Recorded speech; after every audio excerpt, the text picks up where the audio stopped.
Sementara itu, saudara, pihak sekolah mengaku telah mengawasi aktivitas siswa selama belajar mengajar. Namun, pihaknya bilang punya keterbatasan dalam pengawasan siswa utamanya saat jam istirahat. Pihak sekolah telah menyerahkan kasus ini ke polisi. Sudah mengawasi, karena itu kejadiannya kan di jam istirahat.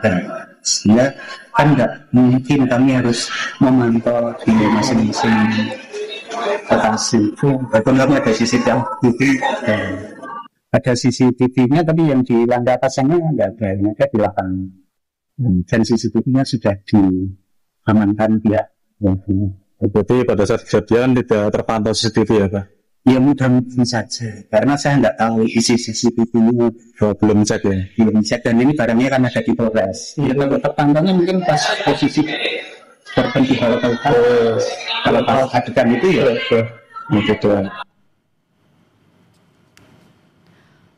Dan untuk mengetahui penanganan lanjutan dari kasus pelajar tewas diduga karena dibully atau dirundung di lingkungan sekolah, kita sudah terhubung dengan Kapolres Grobogan, AKBP Ike Yulianto Wicaksono. Selamat malam, Pak Ike. Selamat malam, Mbak Valen. Iya Pak Ike, kami ingin tahu seperti apa penanganan dari kasus ini karena memang ini melibatkan anak di bawah umur. Sejauh apa penyelidikan yang dilakukan oleh polisi? Siap, terima kasih Mbak. Jadi dapat kami jelaskan bahwa peristiwa ini terjadi pada hari Sabtu, tanggal 11 Oktober 2025. Ini ada dua kejadian. Yang pertama pukul 07.30 ketika ada kegiatan bersih-bersih di kelas, yang mana siswa putri membersihkan di dalam kelas, kemudian yang putra di luar.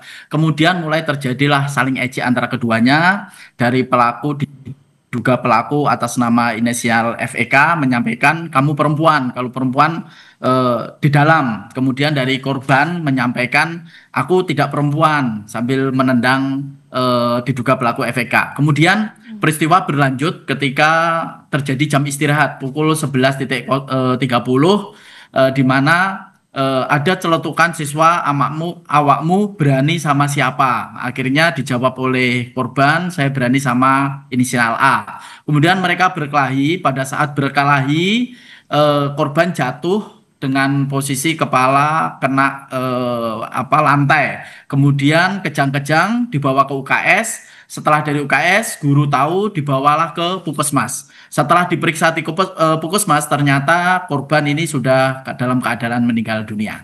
Tentunya kami dalam menangani kasus ini tetap berpegangan teguh dengan Undang-Undang Nomor 11 Tahun 2012 tentang Sistem Peradilan Anak. Saat ini perkara masih kami tangani, Mbak Valen.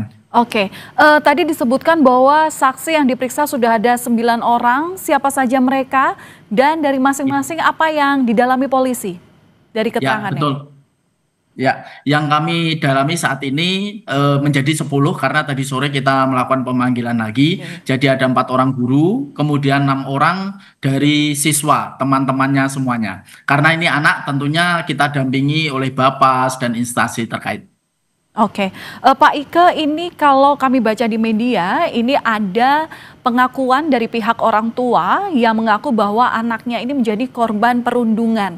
Nah, apakah pihak keluarga ini sudah dilakukan pemeriksaan juga dan bagaimana untuk menjawab asumsi ini, Pak Ike? Ya, kami tetap melakukan pemeriksaan secara profesional, kita berdasarkan alat bukti, saksi-saksi, dan lain-lain. Tentunya informasi ini akan kami dalami kembali, biar tidak ada kegiatan pembulian di sekolah.